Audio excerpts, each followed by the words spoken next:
السلام علیکم ورحمۃ اللہ وبرکاتہ۔ الحمد للہ کفا وسلام علی عباده الذین اصطفى اما بعد۔ قضیہ فلسطین سے ہم سب واقف ہیں، اور خاص طور پر ہر مسلمان کو اس قضیے کا علم ہونا ہی چاہیے، کیونکہ جب تک ہمیں اپنے مقدسات کا علم نہیں ہوگا تو اس کی عظمت ہمارے دلوں میں کیسے پیدا ہوگی، اور جب اس کی عظمت ہمارے دلوں میں نہیں ہوگی تو کیسے اور کیوں ہم اس کی حفاظت کے لیے تن من دھن کی بازی لگائیں گے۔ آج فلسطین اور ظالم اسرائیل کے درمیان گھمسان کی جنگ چھڑی ہوئی ہے۔ یہ جنگ کسی خطہ اور کسی سرزمین کی جنگ نہیں، بلکہ یہ ایک عالمی مسئلہ ہے، پوری انسانیت کا مسئلہ ہے، اور عالم اسلام کا سب سے اہم اور ممتاز مشترکہ مسئلہ ہے۔ قضیہ فلسطین کو مکمل طور پر سمجھنے کے لیے چند نکات پر غور و خوض کرنا بے حد ضروری ہے، جنہیں میں نمبر وار ذکر کروں گا۔ نمبر 1، فلسطین کا جغرافیہ اور اس کا محل وقوع کیا ہے، یہ جاننا بے حد ضروری ہے۔ ملک شام کے جنوب مغربی علاقے کو فلسطین کہتے ہیں۔ فلسطین بر اعظم ایشیا کے مغرب میں بحر ابیض متوسط، جس کا دوسرا نام بحیرہ روم رہا ہے، کے ساحل پر واقع ہے۔ اس علاقے کو آج کل مشرقی وسطی بھی کہا جاتا ہے۔ شمال میں لبنان اور جنوب میں خلیج عقبہ واقع ہے۔ جنوب مغرب میں مصر اور مشرق میں شام اور اردن سے اس کی سرحدیں ملی ہوئی ہیں، جبکہ مغرب میں بحر متوسط کا طویل ساحل ہے۔ فلسطین ایک طرف بر اعظم افریقہ اور ایشیا کے درمیان پل کا کام کرتا ہے، تو دوسری طرف بر اعظم یورپ کے انتہائی قریب واقع ہے۔ فلسطین کا موجودہ رقبہ 27,000 مربع کلومیٹر ہے۔ آب و ہوا کے لحاظ سے یہ خطہ معتدل سمجھا جاتا ہے۔ نمبر 2، تہذیب و تمدن کا پہلا گہوارہ۔ فلسطین کی تہذیب دنیا کی قدیم ترین تہذیبوں میں شمار ہوتی ہے۔ جدید تحقیق کے مطابق 11,000 سال پہلے جہاں سب سے پہلے انسان نے زمین سے فصل اگائی اور جہاں پہلی مرتبہ انسان بستی بنا کر رہنے لگے، وہ سرزمین فلسطین تھی۔ دنیا کا قدیم ترین شہر اریحہ اسی سرزمین میں تہذیب و تمدن کا اولین گہوارہ بنا تھا۔ گزشتہ 8,000 سالوں سے یہ شہر آباد چلا آ رہا ہے۔ نمبر 3، ارض فلسطین کے اولین باشندے۔ علم تاریخ کی روح سے خطہ فلسطین کو جس قوم نے سب سے پہلے آباد کیا تھا، وہ جزیرہ عرب سے نقل مکانی کرنے والے کنعانی لوگ تھے، اور ابتدائی دور میں یہ کنعانیوں کا مرکز رہا ہے۔ ان علاقوں میں جتنے قدیم شہر تھے، وہ سارے کنعانیوں نے ہی آباد کیے تھے۔ کنعانی قبیلے کی اہم شاخ ببوسی قوم نے القدس شہر بسایا تھا۔ یہ تقریباً 4,500 سال پہلے کی بات ہے۔ کنعانیوں نے یہاں اپنی ثقافت اور طرز زندگی کو رائج کیا۔ تاریخ کے اس دور میں یہ خطہ ارض کنعان کہلاتا تھا۔ جہاں تک موجود فلسطینی آبادی کا تعلق ہے تو یہ نسل بھی کنعان کے سلسلے سے ہے، یا پھر ان اقوام کے اختلاط سے ان کا تعلق ہے جو بحیرہ روم کے مشرقی علاقوں میں آباد تھے، جنہیں اس وقت بلست یا فلسطی کہا جاتا تھا۔ پھر دوسرے عرب قبائل کے سلسلے سے جا کر ان کا نسب ملتا ہے، جو ارض کنعان میں آباد ہو گئے تھے۔ کنعانی دور کے بعد عبرانی دور کی باری آتی ہے۔ حضرت ابراہیم علیہ السلام نے ارض کنعان کی طرف ہجرت فرمائی۔ بعد میں حضرت یوسف علیہ السلام کے ذریعے آپ کی اولاد مصر کی حکمراں بنی۔ پھر دھیرے دھیرے قبطی ان پر غالب آ گئے، اور حضرت موسیٰ علیہ السلام نے انہیں مصر سے باہر نکالا۔ حضرت موسیٰ علیہ السلام کے بعد حضرت یوشع بن نون کی قیادت میں ان عبرانیوں نے کنعان کو فتح کیا، اور یہاں سے عبرانی دور کا آغاز ہوا۔ عبرانیوں کے حکمرانوں میں 2 جلیل القدر پیغمبر حضرت داود اور حضرت سلیمان علیہ السلام بھی گزرے ہیں۔ بلست قبیلہ نے جب مغرب سے آ کر اس کے ساحلی علاقوں یافا سے غزہ تک کے علاقوں پر قبضہ کر لیا، اور اپنے مقبوضہ علاقے کا نام اپنے نام سے موسوم کر کے فلسطین رکھ دیا، یہ نام ایسا غالب رہا کہ آج تک یہی نام چلا آ رہا ہے اور آج اس پورے خطے کو ہی فلسطین کہا جاتا ہے۔ نمبر 4، اس خطے کے فضائل۔ سرزمین فلسطین تمام مسلمانوں کے لیے ایک مقدس مقام ہے۔ قرآن مجید میں واضح طور پر فلسطین کو مبارک سرزمین اور کہیں مقدس سرزمین کہا گیا ہے۔ یہیں پر مسجد اقصی واقع ہے جو اہل اسلام کا قبل اول اور روئے زمین پر مسجد حرام کے بعد دوسری مسجد ہے۔ بخاری شریف کی ایک حدیث میں ہے کہ مسجد حرام اور مسجد اقصی کی تعمیر کے درمیان صرف 40 سال کا وقفہ ہے۔ شارح بخاری حافظ ابن حجر رحمۃ اللہ علیہ نے اس حدیث کی شرح کرتے ہوئے کئی روایات اور اقوال نقل کیے ہیں جن سے معلوم ہوتا ہے کہ مسجد حرام اور مسجد اقصی دونوں کو سب سے پہلے حضرت آدم علیہ السلام نے تعمیر کیا تھا، جس سے ثابت ہوتا ہے کہ بیت المقدس کی تعمیر حضرت داؤد اور حضرت سلیمان علیہ السلام سے بھی پہلے حضرت آدم نے کی تھی۔ البتہ حضرت داؤد اور حضرت سلیمان علیہ السلام نے اس کو ازسر نو تعمیر کیا تھا۔ اس سے یہود کا یہ دعویٰ غلط ہو جاتا ہے کہ یہ صرف اور صرف ہماری میراث ہے، کیونکہ مذکورہ روایات سے معلوم ہوا کہ یہ انبیاء کی مشترکہ میراث ہے اور انبیاء کی میراث کے زیادہ حقدار مسلمان ہی ہو سکتے ہیں، کیونکہ وہ تمام انبیاء کو مانتے ہیں اور سب پر ایمان رکھتے ہیں۔ مسند احمد کی ایک روایت میں ہے کہ ایک صحابی جن کا نام ذی الاصابع ہے، انہوں نے عرض کیا، اے اللہ کے رسول، اگر آپ کے بعد ہم پر آزمائش آئے اور ہم زندہ باقی رہیں تو آپ ہمیں کہاں جانے کا حکم دیتے ہیں؟ یعنی ہم کہاں چلے جائیں یا کہاں جا کر بسیں؟ تو آپ نے فرمایا، بیت المقدس کو لازم پکڑ لینا، شاید تمہیں ایسی اولاد نصیب ہو جنہیں صبح و شام بیت المقدس جانے کی سعادت مل جائے۔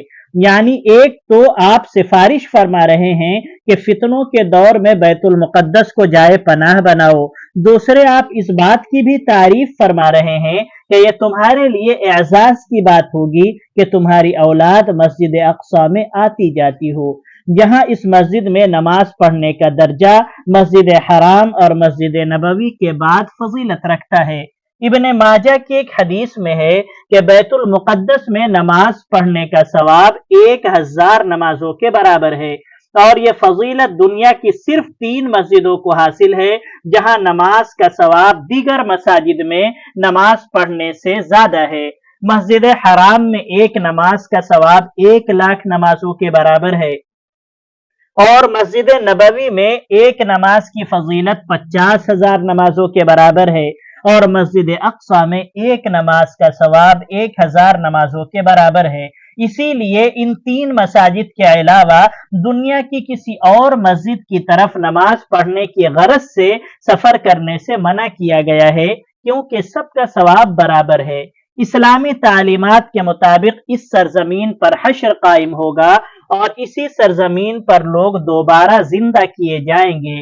یہ سرزمین بے شمار انبیاء کرام کی دعوت کی سرزمین ہے اور ان کا مسکن و مدفن بھی۔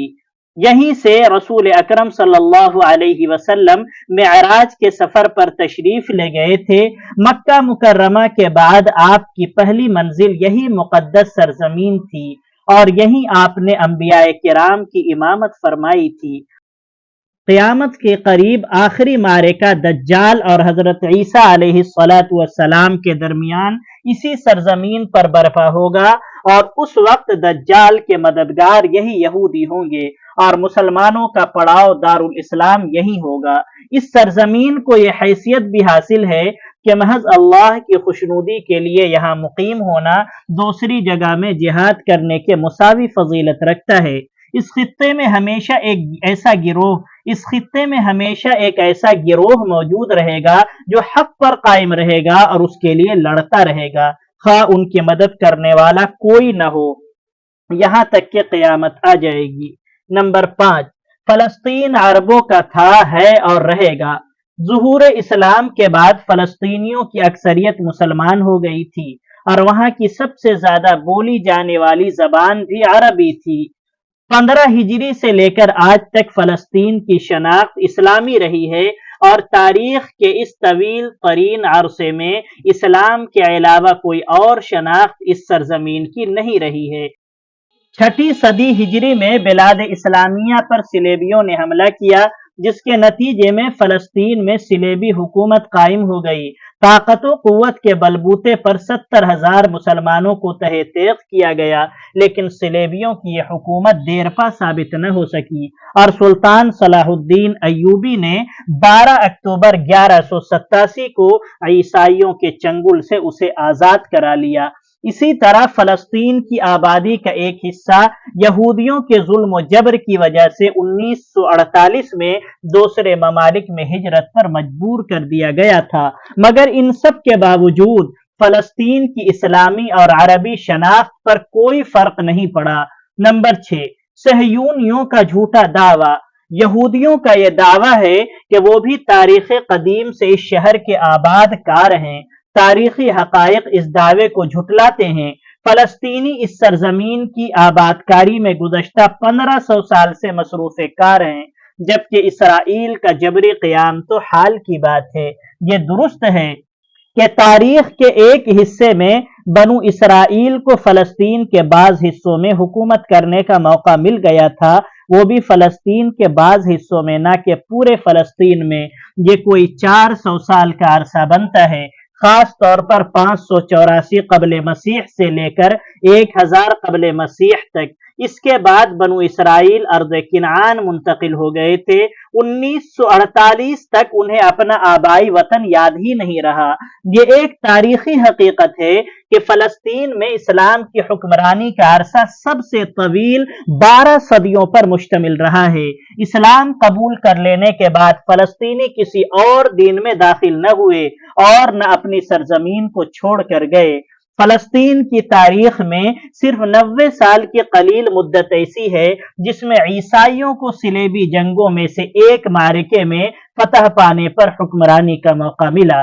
جہاں تک یہودیوں کا تعلق ہے تو فلسطین میں عارضی قیام کے بعد ایسے تارک خطہ ہوئے کہ 1800 سال تک انہیں یہاں کا خیال نہیں آیا۔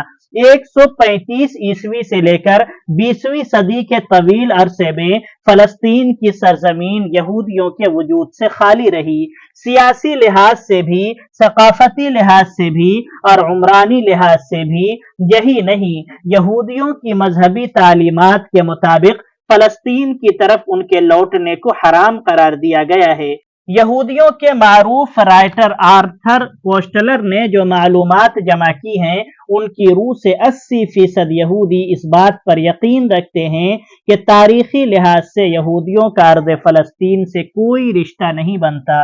اسی طرح بنی اسرائیل کی بھی فلسطین سے کوئی نسبت نہیں ہے۔ نمبر 7، نسلی اعتبار سے آج کے یہودیوں کی حقیقت۔ یہودی مذہب کے ماننے والوں کی اکثریت نسلی طور پر اسرائیل یعنی حضرت یعقوب علیہ السلام کی نسل سے نہیں ہے، بلکہ انہیں یہود خضر کہا جاتا ہے۔ یہ نسل بنی اسرائیل سے نہیں بلکہ یہود خضر ترکی نسل کے تاتاری قبائل سے ہیں، جن کا وطن قوقاز یعنی کوکیشیا کا شمالی علاقہ رہا ہے۔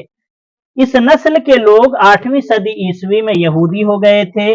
اگر یہودی مذہب کے پیروکاروں کو کہیں لوٹنے اور اپنا وطن بنانے کا حق ہے تو ارض فلسطین نہیں بلکہ روس کا جنوبی علاقہ ہے۔ اسی طرح یہودیوں کا یہ دعویٰ بھی بالکل جھوٹا ہے کہ ان کا حضرت موسیٰ علیہ السلام کے زمانے میں فلسطین سے تعلق قائم ہو گیا تھا، اور ان کے جھوٹے ہونے کی دلیل قرآن کریم میں بیان کردہ وہ واقعہ ہے کہ جب حضرت موسیٰ علیہ السلام نے اپنے قوم بنی اسرائیل کو ارض مقدس یعنی فلسطین میں داخل ہو کر جہاد کرنے کو کہا تو انہوں نے صاف انکار کرتے ہوئے بڑی بے غیرتی کے ساتھ حضرت موسیٰ علیہ السلام کو جواب دیا تھا کہ آپ اور آپ کا خدا جا کر لڑائی کریں، ہم یہاں بیٹھتے ہیں۔ ہم سب یہ دیکھ سکتے ہیں کہ اس قوم کی خباثت و شرارت اور جھوٹ سے تاریخ بھری پڑی ہے۔ نمبر 8، صہیونیت کا آغاز۔ سب سے پہلے یہ جاننا ضروری ہے کہ صہیونیت کسے کہتے ہیں۔ صہیونیت ایک سیاسی، نسل پرست اور انتہا پسند تحریک ہے جس کا اولین مقصد فلسطین میں یہود حکومت قائم کرنا تھا، تاکہ اس کے ذریعے پوری دنیا پر حکمرانی کی جا سکے اور اقوام عالم پر تسلط و قبضہ جمایا جا سکے۔ لفظ صہیونیت صہیون سے نکلا ہے، جو شہر قدس اور یروشلم کے درمیان ایک پہاڑ کا نام ہے، جہاں بین الاقوامی صہیونیت ہیکل سلیمانی تعمیر کرنا چاہتی ہے۔ یہودیوں کا عقیدہ ہے کہ حضرت داؤد علیہ السلام نے اس صہیون نامی پہاڑ پر ایک عبادت گاہ کی بنیاد رکھی تھی، جسے آج کے یہودی کنیسہ کہتے ہیں، اسی لیے اس پہاڑ کو مقدس سمجھا جانے لگا۔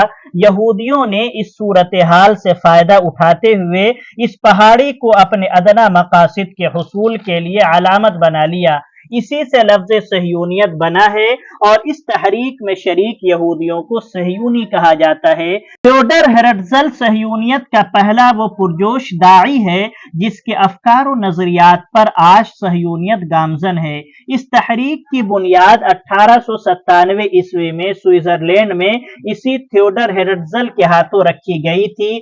اس وقت عالمی سیاست میں سب سے زیادہ منظم، سب سے زیادہ خطرناک اور سب سے زیادہ فعال یہودی ہیں۔ ان کی جڑیں اتنی گہری ہیں جن کا تصور بھی نہیں کیا جا سکتا ہے۔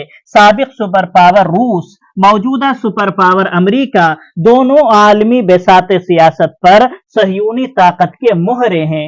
روس ہو یا امریکہ، برطانیہ ہو یا فرانس، جرمنی ہو یا اٹلی، مشرقی یورپ ہو یا مغربی یورپ، سب وہی کرتے ہیں جو صہیونی کروانا چاہتے ہیں۔ نمبر 9، صہیونیت کے مقاصد۔ روز اول سے ہی اس تحریک کو استعماری مقاصد کے لیے بنایا گیا ہے، جس کا مقصد مغربی ممالک کے اہداف و مقاصد کو پورا کرنا ہے۔